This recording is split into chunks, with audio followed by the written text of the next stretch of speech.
देखो प्रश्नावली 1.2। तो यहाँ पर प्रश्न है, पहला प्रश्न है, नीचे दिए गए कथन सत्य हैं या असत्य हैं, कारण के साथ अपने उत्तर दीजिए। कारण के साथ क्यों सत्य है या असत्य है, कारण के साथ उत्तर बताना है। तो पहला कथन है, पहला वाक्य है, क्या वाक्य है कि प्रत्येक अपरिमेय संख्या एक वास्तविक संख्या होती है। प्रत्येक अपरिमेय संख्या एक वास्तविक संख्या होती है। तो इसके पहले बता चुका हूँ, अपरिमेय संख्याएं किन्हें कहते हैं? वे संख्याएं जिन्हें हम पूरा वर्गमूल नहीं निकाल सकते हैं, जिन्हें हम पूरा वर्गमूल नहीं निकाल सकते हैं, उन्हें क्या कहते हैं? अपरिमेय संख्याएं। उन्हें क्या कहते हैं? अपरिमेय संख्या। जैसे √5 है, √7 है ना, √3 है, ये सब क्या है? अपरिमेय संख्याएं हैं, जिन्हें हम पूरा वर्गमूल नहीं निकाल सकते हैं। और परिमेय संख्याएं वे संख्याएं होती हैं जिन्हें हम P/Q के रूप में लिख सकते हैं, जिन्हें हम P/Q के रूप में लिख सकते हैं। और वास्तविक संख्याएं, तो इसके पहले बता चुका हूँ कि वास्तविक संख्याएं किन्हें कहते हैं? तो अपरिमेय संख्याएं और परिमेय संख्याएं, इन दोनों को मिलाकर जो समूह बनता है, जो ग्रुप बनता है, उसे क्या कहते हैं?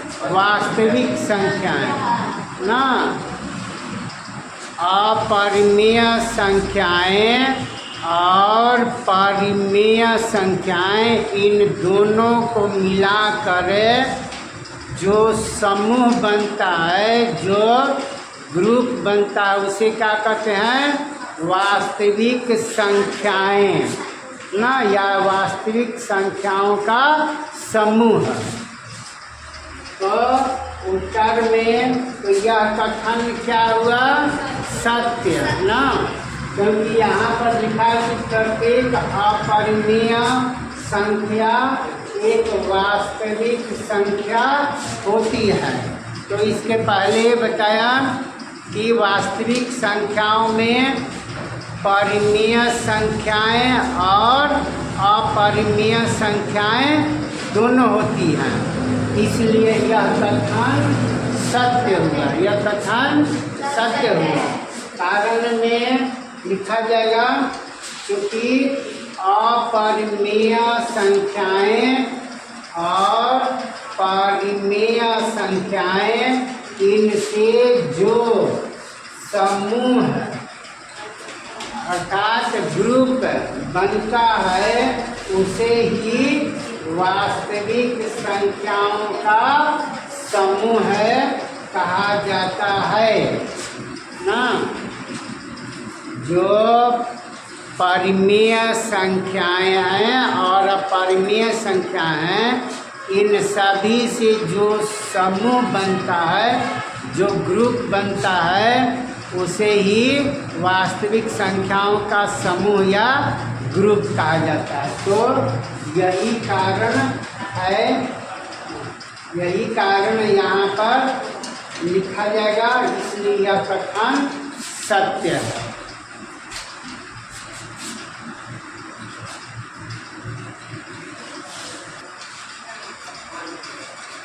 देखो दूसरा कथन है,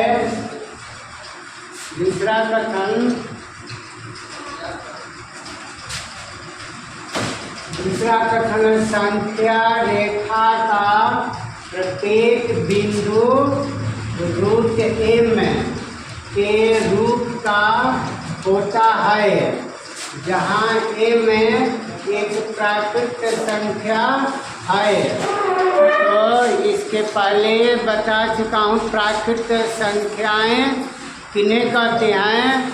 वे संख्याएं जिन संख्याओं के माध्यम से या जिन संख्याओं की सहायता से हम वैसी वस्तुओं की गिनती करते हैं, जिन वस्तुओं को हम देख सकते हैं, छू सकते हैं, उन्हें प्राकृत संख्याएं कहते हैं। और यहाँ पर है संख्या रेखा। तो संख्या रेखा भी बता चुका, ये है संख्या रेखा ना, ये संख्या रेखा है। तो शून्य से दाहिने तरफ धनात्मक संख्या होती है, 1 2 3 इस तरह से, और इधर है बाईं तरफ है ऋणात्मक संख्याएं इस तरह से। तो यहाँ पर है कि संख्या रेखा का प्रत्येक बिंदु रूट m के रूप का होता है।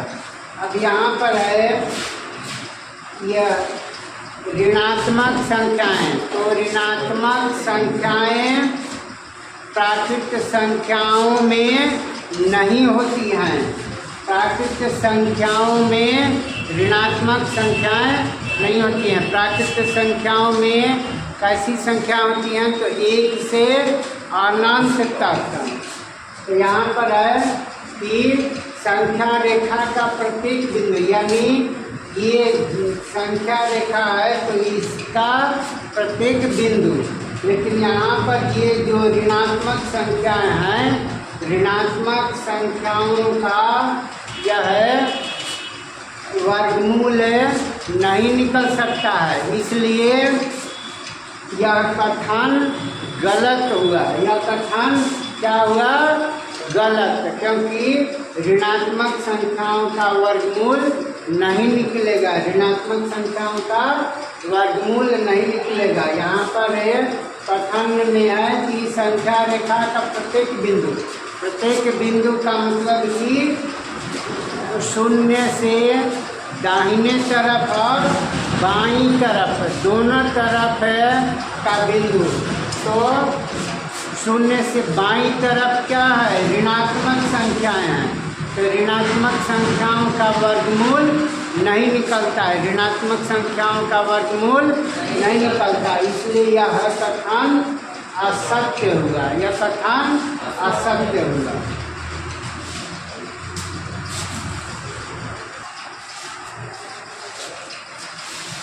देखो, तीसरा कथन है कि प्रत्येक वास्तविक संख्या एक अपरिमेय संख्या होती है। अपरिमेय संख्या जिन्हें हमें जिनका पूरा वर्गमूल नहीं निकाला जा सकता, जिन्हें P/Q के रूप में नहीं लिखा जा सकता है। और वास्तविक संख्या किसे कहते हैं? जिसमें परिमेय संख्या हो और अपरिमेय संख्या हो। तो यहाँ पर कथन है कि प्रत्येक वास्तविक संख्या, उसमें जितनी भी संख्याएं हैं वास्तविक संख्याओं में, प्रत्येक वास्तविक संख्या एक अपरिमेय संख्या है ना। तो अपरिमेय संख्या जिन्हें हम P/Q के रूप में नहीं लिख सकते हैं। तो यहाँ पर वास्तविक संख्याओं के समूह में गिनती की जो संख्याएं हैं ना, 1 से अनंत तक और शून्य भी, तो वो क्या है? वो परिमेय संख्याएं हैं। परिमेय संख्या जिन्हें हम P/Q के रूप में लिख सकते हैं। लेकिन यहाँ पर कथन है कि सभी वास्तविक संख्याएं यानी प्रत्येक वास्तविक संख्याएं एक अपरिमेय संख्या, लेकिन वास्तविक संख्याओं के समूह में कुछ ऐसी संख्याएं हैं जो परिमेय संख्याएं हैं, जिन्हें हम p बटा q के रूप में लिख सकते हैं। जैसे 7 है तो 7 को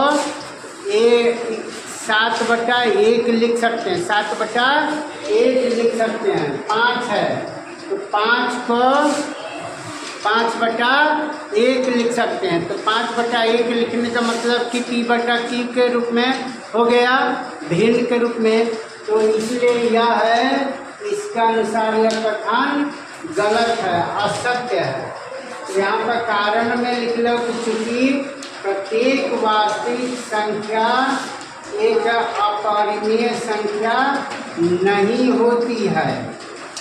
जैसे उदाहरण में दे सकते हो गिनती की संख्या ना, कोई भी संख्या दे सकते हो। यहाँ पर 5, 7, 9 इत्यादि, ये क्या है, अपरिमेय संख्या नहीं है, क्योंकि इन्हें हम भिन्न के रूप में, बट्टा के रूप में लिख सकते हैं ना, बल्कि ये क्या है, परिमेय संख्या। ये क्या है, परिमेय संख्या। इसलिए इसके अनुसार यह कथन असत्य हुआ।